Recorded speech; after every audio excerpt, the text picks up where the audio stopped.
Panginoon, maraming salamat sa laging pagbibigay ng mga araw na puno ng blessings. Salamat sa proteksyon mo na lagi kong kasama para sa akin at sa aking buong pamilya.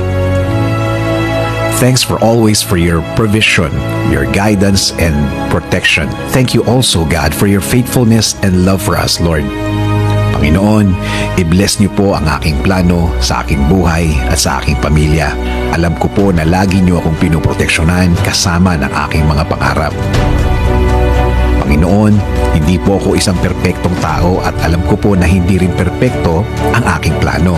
Pero kayo na po ang bahalang mag-ayos ng mga mangyayari. Dahil naniniwala pa rin ako, Lord, na ikaw ang mas nakakaalam ng bukas.